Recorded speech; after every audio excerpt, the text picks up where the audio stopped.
Les amis, j'espère que vous allez tous très très bien. On se retrouve aujourd'hui pour une nouvelle vidéo. Nouveau débrief de l'équipe de France qui s'impose 2-1 contre l'Islande. Je m'excuse d'avance, je n'ai pas sorti de débrief contre l'Ukraine tout simplement car je n'ai pas vu le match. Du moins, j'ai vu certaines parties. J'étais avec des amis tout simplement, donc voilà, j'ai pas regardé le match. On peut s'en passer. La trêve internationale, voilà, c'est quelque chose qui m'attire de moins en moins. Mais bon, j'ai décidé ce soir de regarder le match contre l'Islande et honnêtement, j'ai pas été déçu. L'équipe de France s'impose 2-1, donc on peut dire que oui, on a galéré, c'est pas forcément hyper beau ce qu'on voit, le Deschambault, etc. Nanani, nanana. Oui, c'est pas faux, mais en tout cas, sur ce match, je peux le dire, et je pense que ça sera pas le cas de tout le monde, parce qu'on aime bien critiquer le jeu de l'équipe de France, alors que depuis des années, moi, j'ose pas trop critiquer, parce que ce qu'on demande à la France, c'est de gagner. Pas forcément avec du beau jeu, c'est la culture de la gagne, mais en tout cas, ce soir, on a gagné, et on a pris du plaisir. J'ai pris du plaisir devant ce match de l'équipe de France. Alors, on n'a gagné que 2-1. Et c'est vrai que notre adversaire ne nous a pas forcément aidé, parce que l'Islande a joué bas, a refusé le jeu. Même quand il y avait un but partout, ils n'ont pas essayé de sortir de leur jeu défensif et ils ont essayé de faire ce qu'ils ont pu pour prendre le moins de buts possible. Et ça ne nous a pas forcément aidé, mais j'ai trouvé que l'équipe de France a fait ce qu'il fallait pour essayer de se sortir de ce bloc bas. Et ça, moi, c'est quelque chose que j'ai beaucoup aimé. J'ai beaucoup aimé la mentalité des joueurs, la mentalité de l'équipe, essayer de se trouver, de penser collectivement quand il y avait des joueurs qui étaient disponibles, mieux placés. Eh ben, les joueurs essayaient de se trouver. Chacun n'essayait pas de son côté, essayer de faire quelque chose face à une équipe qui était vraiment très bien placée défensivement et qui, en plus de ça, a eu un excellent gardien. Il faut le souligner aussi. De toute façon, bloc bas plus gardien ultra chiant. On sait tout ce que ça fait, voilà, c'est très très pénible à jouer, mais j'ai trouvé que l'équipe de France en est plutôt bien sortie, avec des individualités qui, toutes ensemble, ont fait en sorte qu'on a vu un bon match. Alors bon, je vais commencer par parler de Michael Olise quand même. Michael Olise, joueur que je propagande pour le futur Ballon d'Or de la prochaine saison, qui nous sort une dinguerie. Franchement, il nous sort une dinguerie dans un moment où l'Islande n'avait absolument pas d'occasion. Tout ce qui misait, c'est les contre-attaques sur une relance catastrophique de Michael Olise vers Upamecano. Le mec a littéralement fait une passe décisive. Le mec a littéralement fait une passe décisive. Ça a sonné tout le Parc des Princes, ça a mis une clim à tout le monde. Aux Français, même aux Islandais, alors que les Islandais, le pays il fait déjà froid, mais même eux, ils ne s'attendaient pas à ce que Michael Olise mette une clim au Parc des Princes, une clim pour les Bavarois. Bref, Michael Olise, il a vraiment refroidi toute l'ambiance. C'est abusé. Non, franchement, c'est abusé. Dans l'ensemble, Michael Olise n'a pas fait non plus un match extraordinaire, mais il n'a pas fait un match catastrophique non plus. C'était un match correct de la part de Michael Olise, mais je ne vais pas lui en tenir rigueur, déjà parce que c'est le meilleur joueur du monde à son poste, donc bien évidemment je rigole, mais c'est surtout qu'encore une fois, il n'a pas joué en tant qu'ailier droit. Et je le dis et je le répète, là où Michael Olise est le plus performant, c'est sur le côté droit. Et j'ai été assez surpris de voir Bradley Barcola sur le côté droit, sachant qu'on a eu tous les blessés, Désiré Doué, Ousmane Dembélé. Je me posais vraiment la question de savoir quelle attaque allait aligner Didier Deschamps. Est-ce que Ekitike allait démarrer en tant que titulaire? Au final, on se retrouve avec un ailier gauche de métier, Mbappé, en tant que numéro 9, et un buteur de métier, Marcus Thuram, qui était sur le côté gauche. Sur le papier, ça faisait peur, je vous cache pas. Surtout qu'en attaque, c'est pas ce qui manque. Tu avais quand même le Akliouche, je l'avais dit, il n'a pas joué. Il n'a pas joué, Akliouche. Ou alors contre l'Ukraine, mais je ne me rappelle plus. Bref, il n'a pas fait grand-chose. Hugo Ekitike n'a pas beaucoup joué non plus. Voilà. Est-ce que c'est surprenant, malgré tout? C'est pas surprenant. Bref, en tout cas, sur le papier, la composition faisait un petit peu peur. Mais j'ai trouvé dans l'ensemble que Barcola a fait plutôt un bon match. C'était pas le meilleur parmi les attaquants, mais il a été buteur, donc au final, il a fait ce qu'il a fait. Enfin, il a fait ce qu'il fallait faire, pardon, c'est-à-dire marquer.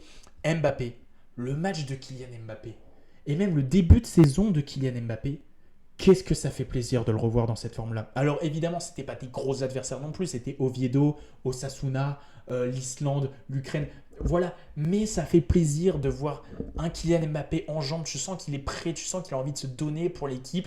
Tu sens qu'il ne pense pas qu'à sa gueule. Parce qu'un Kylian Mbappé, il y a un an, et même pendant l'Euro 2024, ça aurait été un match absolument abominable où il aurait tout fait pour essayer de marquer, faire des mauvais choix, sans mêler les pinceaux, se faire avoir par une équipe ultra défensive. Non, là tu sens qu'il a pris son temps. Quand il y avait des joueurs qui étaient disponibles, comme Michael Olise, même comme Aurélien Tchouaméni, comme Bradley Barcola, il a essayé de trouver des solutions.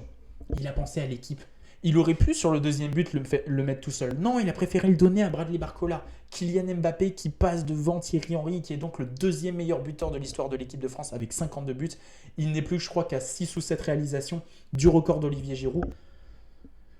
Que dire de plus? Kylian Mbappé a fait un très bon match. Ça fait plaisir de le voir dans cette forme-là. On verra ce que ça va donner contre les grosses équipes, que ce soit en équipe de France, parce que bon, le groupe qu'on a pour les qualifications, on devrait s'en sortir, hein, mais c'est surtout en club, voir ce que ça va donner en Ligue des Champions, en Liga, et puis dans les grosses échéances. Mais bon, Kylian Mbappé en Coupe du Monde, c'est peut-être l'une des versions des joueurs les plus terrifiantes, donc sur ça, je n'ai pas de doute à avoir. Donc voilà, non, ça fait plaisir de voir un Kylian Mbappé. Marcus Thuram, je vais en parler aussi, parce que c'est un joueur que moi, j'ai du mal à voir en équipe de France. Je trouve qu'il est pas très bon. Mais ce soir, franchement, j'ai beaucoup aimé son match. Alors qu'encore une fois, j'ai eu peur parce que je le voyais sur le côté gauche. Alors que normalement, c'est un buteur. Je comprends pas. Je me suis dit, qu'est-ce que Deschamps a essayé de nous faire encore une fois? Et j'ai trouvé le match de Marcus Thuram très bon. Alors au-delà du fait qu'il provoque le penalty sur le but de l'égalisation, j'ai trouvé très disponible. Il était partout. Il a essayé de trouver tout le monde. Physiquement, j'ai trouvé que c'était un des meilleurs sur ce match. Il a beaucoup couru. Bref, il a énormément déstabilisé la défense islandaise qui était très bien organisée, et le fait qu'il se déplace, qu'il alterne entre son rôle de neuf qui lui appartient et sur son côté gauche, techniquement il a été très à l'aise. Non, j'ai beaucoup aimé le match de Marcus Thuram. J'ai beaucoup aimé, en plus de ça, comme j'ai dit, il a provoqué le penalty. Donc très très bon, encore une fois. Et Michael Olise, bon, peut-être que sur les 4 attaquants, c'est peut-être celui qui a été le moins performant. En plus de ça, bon, il nous coûte le but islandais. D'ailleurs, je crois que c'est la première fois que l'équipe de France encaisse avec Dayot Upamecano titulaire. Mais bon, à cause d'un de ses coéquipiers en club. Bon, voilà, c'était la petite aparté. Non, mais sinon, voilà, en ce qui concerne les attaquants de l'équipe de France, face à un bloc bas, faut le dire, ils ont tous fait des bons matchs. Et ça fait plaisir à voir. Parce qu'habituellement, les attaquants, que ce soit l'équipe de France ou même les autres gros clubs, contre des adversaires comme ça, c'est très difficile. C'est très très difficile et ça fait plaisir à voir. Ça fait plaisir à voir. Les joueurs du milieu de terrain, franchement les gars, le milieu de terrain, Manu Koné, Tchouaméni, waouh. Waouh. Franchement, waouh. Manu Koné, plus les matchs avancent en équipe de France, plus il me plaît. Franchement, Manu Koné, il est au top. Il est au top, il est toujours là pour récupérer les ballons. Même sa qualité de passe que je trouve vraiment assez bonne. Physiquement, c'est un joueur qui tient la baraque. C'est quelque chose que je dis souvent dans mes débriefs, que physiquement il tient la baraque. Mais dans ce genre de match où il y a beaucoup d'intensité, où les duels physiques, c'est vraiment ce qui compte le plus contre des adversaires qui sont très bas, on a besoin de joueurs comme Manu Koné qui sont là pour faire la différence, pour faire les efforts, pour récupérer les ballons et qui en plus de ça vont distribuer, vont essayer de se projeter vers l'avant. Ça, c'est le genre de joueurs que j'adore, qui se surpassent, qui font vraiment des efforts pour tout, que ce soit en défense et en attaque. C'est peut-être même le poste le plus important, le poste du milieu de terrain, parce que c'est celui qui relie la défense et l'attaque. Et pour le coup, que ce soit Tchouaméni ou Manu Koné, les deux l'ont fait à la perfection aujourd'hui. Tchouaméni, ça fait du bien de le revoir comme ça. Tchouaméni, l'année dernière, c'était compliqué avec le Real Madrid et même avec l'équipe de France. C'était moins compliqué. Mais franchement, là, en ce début de saison, c'est quand même Mbappé. Il est très bon. Il est très bon. Au-delà de sa qualité de passe qui est juste exceptionnelle, vraiment, ça fait plaisir de voir Aurélien Tchouaméni sous ce niveau-là. Surtout qu'en plus de ça, on le connaît avec l'équipe de France. Il est capable de nous planter des masterclass, comme il avait fait contre l'Angleterre à la Coupe du Monde et contre l'Irlande pour les qualifs à l'Euro, je crois. C'était ça. Non, ça fait plaisir de voir Aurélien Tchouaméni à ce niveau-là. En fait, dans l'ensemble, j'ai vraiment pas trouvé de flop dans ce match. À part peut-être Olise qui nous coupe le but, on va dire, et Jules Koundé, on va dire que il a pas trop essayé de déborder, de se projeter vers l'avant, là où Théo Hernandez l'a peut-être plus fait. Mais sinon, dans l'ensemble, j'ai pas trouvé de flop à cette équipe de France. J'ai pas trouvé de flop. Alors, les entrants, ils ont fait ce qu'il fallait. Bon, ils sont rentrés à la fin du match et Ekitike, je sais même pas s'il a touché un ballon, pardon, excusez-moi. Adrien Rabiot, pareil. Voilà, les entrants ont été surtout là pour tenir le score, parce que oui, il y a eu le carton rouge, j'en ai même pas parlé tellement Tchouaméni a fait un bon match. Je lui en veux même pas sur le fait qu'il ait pris un carton rouge qui est totalement justifié. Il fait une faute assez vilaine qui peut coûter une blessure, littéralement, à l'équipe d'Islande.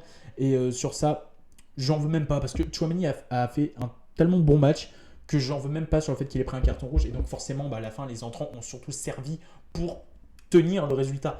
Et même avec ça, on aurait pu se créer quelques occasions face à un gardien. En première mi-temps, il te fait une double parade magnifique. Il te sort une parade aussi sur Kylian Mbappé. Bon, il était signalé en position de hors-jeu, Kylian Mbappé, mais franchement, le gardien d'Islande, je ne me rappelle pas du tout de son nom, mais au top. Et franchement, bah, c'est le genre de match piège qui peut nous coûter un point parce que s'il y avait match nul, l'Islande passait devant nous et on a su s'en sortir comme il fallait. On s'impose 2-1, on est premier de notre groupe et ça fait plaisir. Tout simplement, ça fait plaisir. Voilà, maintenant, on verra ce que ça va donner contre l'Azerbaïdjan et contre, j'ai oublié l'autre pays qui est dans notre groupe. Bref, normalement, on devrait s'en sortir. Hein. C'est des adversaires qui sont largement à notre portée. Bref, en tout cas, ça fait plaisir.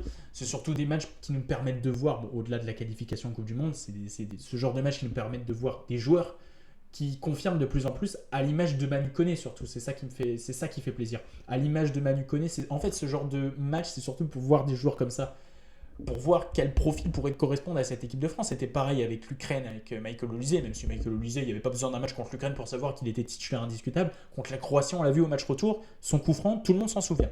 Donc voilà les amis, c'est tout ce que j'avais à dire pour ce débrief. Un match où j'ai pris du plaisir, malgré le score qui n'est pas non plus extraordinaire, comme le match de la Norvège qui a éclaté la Moldavie 11-1 avec 5 buts d'Erling Haaland. Aucun sens.